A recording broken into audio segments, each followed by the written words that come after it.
What's better, a $5 steak or a $500 steak? Today, we're gonna put that to the test, but I'm gonna let dogs decide. We're going all out on this. I hired a private chef to make sure it's done right. I'm Tosh, and I currently live in Los Angeles, where I have been working as a private chef for a decade. Tosh is gonna make the $500 steaks, and then I'm gonna make the $5 steaks. You know who's not gonna judge a steak based off the price? My dogs. That's why I thought they'd be perfect to put this to the test. Oh, and by the way, Flip says, subscribe and turn on notifications. Oh, thanks, Flip, what a great reminder. I was actually able to get all of my steaks for under $5 because they were about to expire. Tosh paid hundreds of dollars for the steaks, and just like a restaurant, there's a markup, so we paid her $500 for everything. Our judges will be my dogs, Zoe, Flip, and Kobe, our new puppy that we just adopted, who has a super powerful nose. He has to rely on his sense of smell because he's blind, he can't see. Let's get this on the grill for Zoe. Now, do you need to grill a steak for a dog?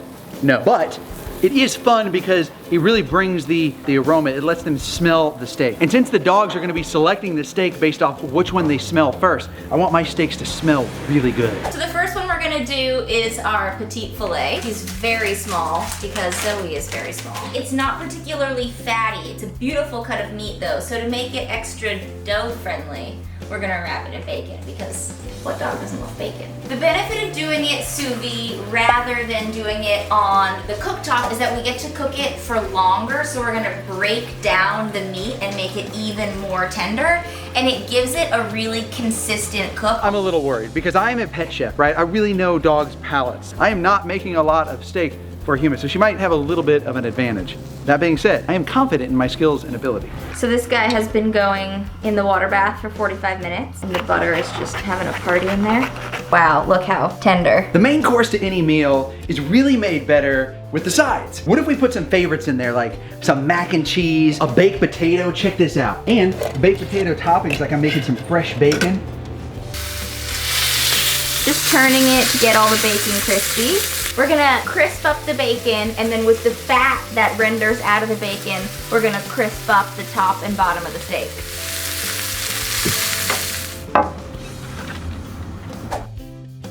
We have a delicious steak, some mac and cheese, and a baked potato with bacon. Wow, look at those. I mean, I think mine's a contender, but wow, that is bacon wrap. I thought I was going next level with bacon bits on the baked potato, and I've been bested right there by Tosh. Those both look so good. The question is, what will Zoe think? All right, comment down below, and no cheating, which one do you think Zoe's gonna go for? Okay, Zoe, are you ready? $500 steak versus $5 steak.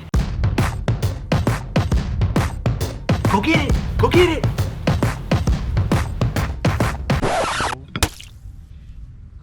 Yes! Okay, come here, come here, come here, come here. We didn't cut it into Zoe's size. Oh my goodness. Oh, good girl. No interest whatsoever in the expensive steak.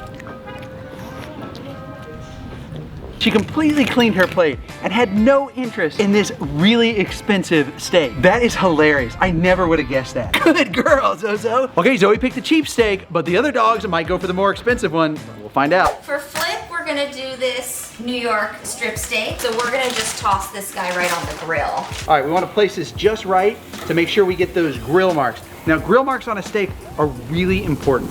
Why are they important? Yeah, that's a great question, because when dogs smell the lines of aroma, you know, there's certain ways like what did Tosh say? At a fancy steakhouse, you'll always notice if you get a grilled steak, they have the lines going in both directions. Does it actually make it taste different? Not really. We want to make sure the dog has the same visual cues so he can feel like he's at a steakhouse.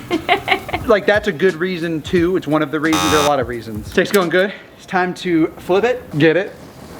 It's flip steak.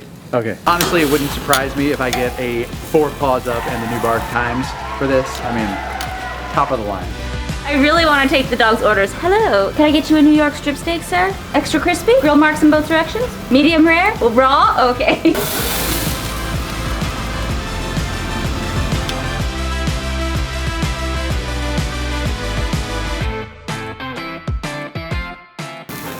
Okay, that's ready. Let's see what my boy Flip picks. We're gonna find out if our boy has discerning taste or if he just loves a good old-fashioned, affordable meal. Go get it, Flip! My bacon strategy worked. But he still hasn't picked a steak yet, so the question has not been answered.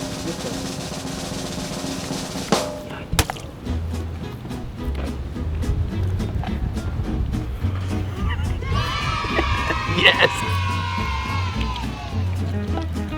This is the one you chose, buddy. And might I say, good choice. I mean, amazing chef on this one for sure. Enjoy your meal.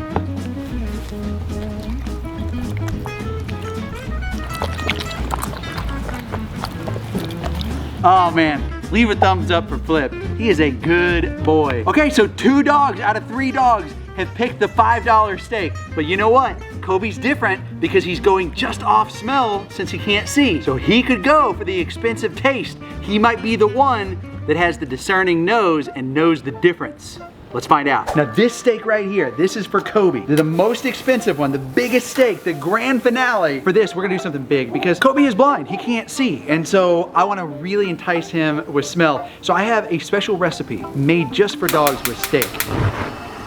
I've never cooked a steak this expensive in my life. I couldn't be more thrilled. This is an Australian Wagyu. If you are unfamiliar with what Wagyu is in general, it's a breed of cattle that is prized for the amount of marbling that lives within each cut of meat. The steak's so big, it barely fits. Or throw a little peanut butter marinade on there. Don't you think this is kind of cheating? Cheating, no. You might not want peanut butter on your steak, but if I was a dog, I'd be like, yeah, could I get that with a side of peanut butter? But we're not done there. We gotta have some seasoning, right? So dogs that love cheese, we're gonna put a little Parmesan on top of that. A little Parmesan encrusted peanut butter steak.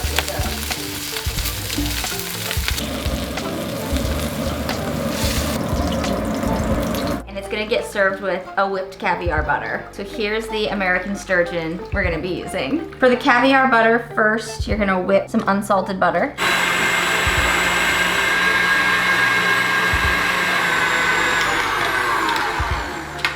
I'm happy with this. Adding the caviar. Final step is putting the caviar butter on the steak. This is beyond. Final round. Let's find out the most expensive steak anywhere. Okay, Kobe, let's go, Bubba.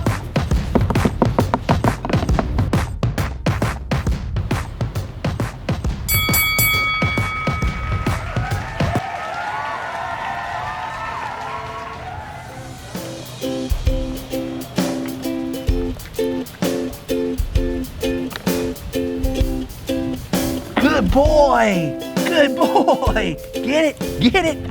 Get it, bud. Hundreds of dollars right down the hatch, buddy. I mean, the guy with the best nose in the house, he picked the better steak. That's it. Get it.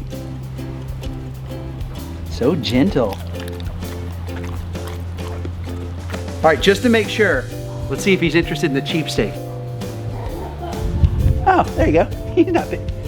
Oh.